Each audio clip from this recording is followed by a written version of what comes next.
Simon, Joe, thanks very much for joining us. Day one of Wind Energy Hamburg. How's it been for you guys so far? Yeah, really good. Hamburg's always a sort of a highlight for us every 2 years, but great conference. I think the way the show's been set up this year is really good as well. All the sort of the tier ones and customers that we typically deal with are spread about, so it's nice. So you actually get to have a good walk around and see and feel what's going on. So yeah, really promising event so far. Still early, but looks good. Good to hear. It's definitely a buzz about the place. And Joe, if I come to you, let's talk a little bit about the rebranding.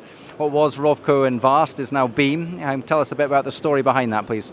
Yeah, thank you. Thanks for having us. So RCO and VAST are hopefully industry names, household names. RCO focused on performing very high quality inspection and survey campaigns across various stages of the wind farm's life cycle. VAST known for industry leading technology across computer vision, AI and automation. Essentially, Beam allows us to integrate both of those companies together really tightly. VAST Technology has always been an enabler for RCO across our industry and across the projects that we deliver, but Beam really nicely wraps that up into one message of Beam automating offshore wind. Nicely put. Thank you very much for that. And this week in the headlines, we've seen a world's first. So who wants to field that question and talk to us a little bit about what that means to the industry and why it's important? Yeah, so we recently performed the world's first autonomous jacket inspection of an operational wind farm, which is a massive step change in the way that we can start conducting offshore operations.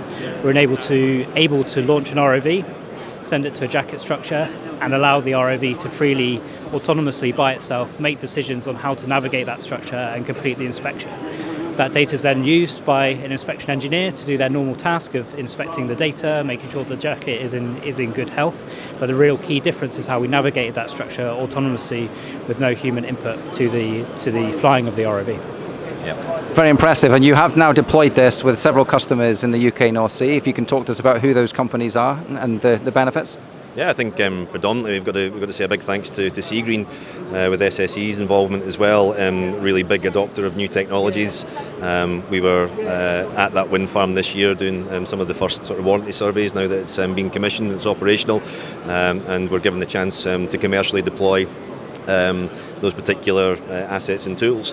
SSE and Seagreen have been one of the sort of big enablers for it. But yeah, I think it's generally been quite a positive and well-received bit of technology. I think for something that's non-technical, being able to basically draw a bounding box with nothing in it, put a robot in the water with no prior knowledge of what it is looking at and what it needs to do, for it to then figure it out. I think there was a few minds blown, to be honest with you, with the folks on the vessel from Seagreen's side as well. So yeah, really good world's first. No, absolutely fantastic. Very interesting colours as well. They're certainly not going to go missing in a hurry. Finally, if I can kind of look to the future over the next kind of 2 to 3 years, what can we expect to see from Beam geographically and on the technology side?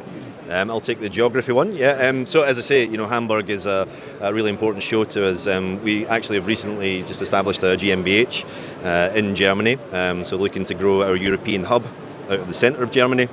Again, gives us access to all of the key regions. We are a 100% renewables business, so offshore wind is really what we are following in terms of the trend and where the market's going. So having access, obviously, to a big market in Germany, bringing the technology and the know-how that we've had from the UK markets, but getting access to the Baltic regions, etc. as well. So a real focus on building and developing our presence, not just in Germany, but obviously the supporting territories around it for Denmark, Finland, Sweden, etc. as well. So from a geographical point of view, you'll start to see us spread out quite a bit from our UK bases.